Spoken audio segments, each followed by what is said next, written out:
अस्सलाम वालेकुम। इस सिलसिले में हम कोशिश करते हैं कि बड़े और गहरे ख्यालात को लेकर उन्हें बिल्कुल सादा और वाज़ेह अंदाज में समझा जाए।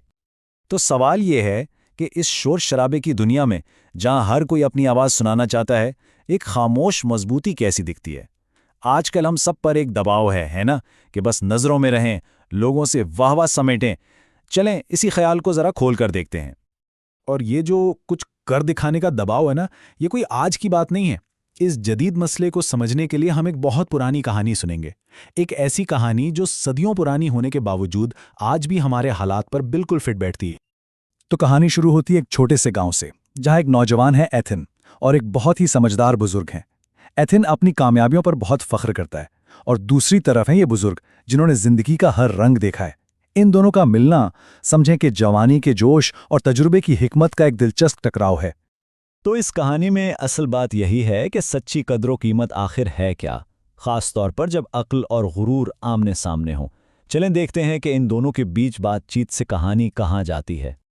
एथिन, जो अपनी कामयाबी और दौलत के नशे में चूर है, वो बुजुर्ग को चैलेंज कर देता है। वो सोचता है कि इस सादा सा बूढ़ा आदमी उसे क्या दे सकता है।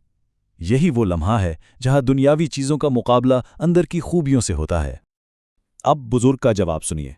वो एथिन के चैलेंज का जवाब अपनी कोई बड़ाई मारकर नहीं देते, बल्कि वो बहुत आराम से एक ऐसा सवाल पूछते हैं जो सीधा दिल पर लगता है। बस इस एक सवाल ने पूरी बातचीत का रुख ही मोड़ दिया। अच्छा, अब अपनी बात समझाने के लिए बुजुर्ग एक छोटी सी कहानी सुनाते हैं। ये बहुत ज़बरदस्त तरीका होता है ना, कि एक मुश्किल बात को एक आसान सी कहानी में समझा दिया जाए। और यहाँ वो कहानी है एक मोर की। तो ये मोर था जिसे अपने खूबसूरत परों पर बड़ा नाज था। वो हर वक्त जंगल में नाचता रहता था ताकि सारे जानवर उसकी खूबसूरती देखें। वो समझता था कि बस वही जंगल का बादशाह है, क्योंकि वो सबसे खूबसूरत है।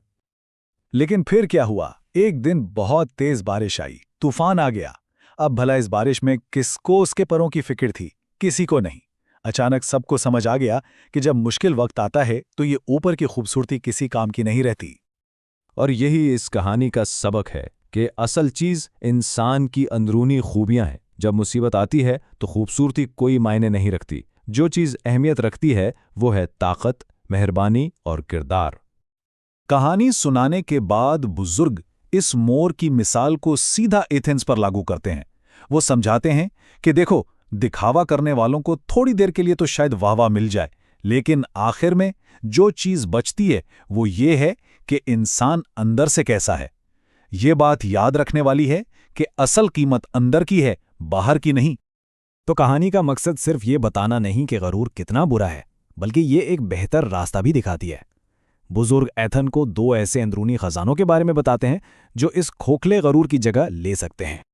पहला खजाना है आजिज़ी, और ये गुरूर से कहीं ज्यादा ताकतवर है। जब इंसान में आजिज़ी हो तो उसे किसी को कुछ साबित करने की जरूरत नहीं पड़ती। लोग खुद ब खुद इज्जत करने लगते हैं। ये एक ऐसी खामोश ताकत है जिसका कोई मुकाबला नहीं। और दूसरा खजाना है हिकमत, यानी समझदारी। ये एक अंदरूनी कंपास की तरह है जो सही राह दिखाती है, खास तौर पर जब अना काबू से बाहर होने लगे। हिकमत ही याद दिलाती है कि असल कामयाबी दिखावे में नहीं, बल्कि जो कुछ पास है उसे दूसरों के काम लाने में है। अच्छा, तो इन दो खजानों को समझना ईथन की जिंदगी का एक टर्निंग पॉइंट था।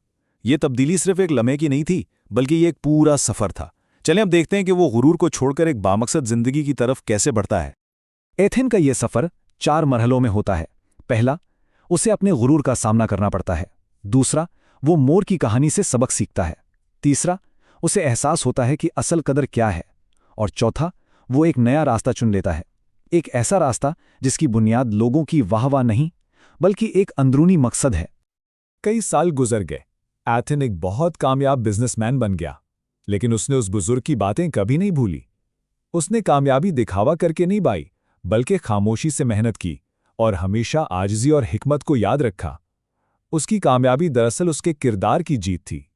ईथन की ये कहानी हमें एक आखिरी और बहुत गहरे सबक की तरफ लाती है, और वो सबक है हमारी मिरास का, यानी हम अपने पीछे क्या छोड़कर जाते हैं। बात सिर्फ अपनी कामयाबी की नहीं है, बल्कि उसकी है कि हम दूसरों की जिंदगियों पर क्या असर डालते हैं। और कहानी का निचोड़ इस एक जुमले में है, दुनिया दिखावा करने वालों को याद नहीं रखती, ये उनको याद रखती है जो आजिज़ी से खिदमत करते हैं। यही वो फर्क है जो थोड़ी देर की शोहरत और हमेशा रहने वाले असर में होता है। तो इस सब से हमने क्या सीखा? सबक बहुत सादा लेकिन बहुत गहरा है। आजिज़ बने, समझदार बने और अपने कामों से अपनी पहचान बनाएं। असल असर शोर मचाने से नहीं बल्कि खामोशी से अपना काम करने से पैदा होता है। चलें इस बात को एक सवाल पर ख़त्म करते हैं। जब हम खामोश होंगे तो हमारे आमाल क्या कहानी सुनाएंगे? लफ्ज़ों और दिखावे से हटकर हमारे काम अपने पीछे क्या मीरास छोड़ जाएंगे? ये एक ऐसा सवाल है जिस पर हम सबको सोचना चाहिए।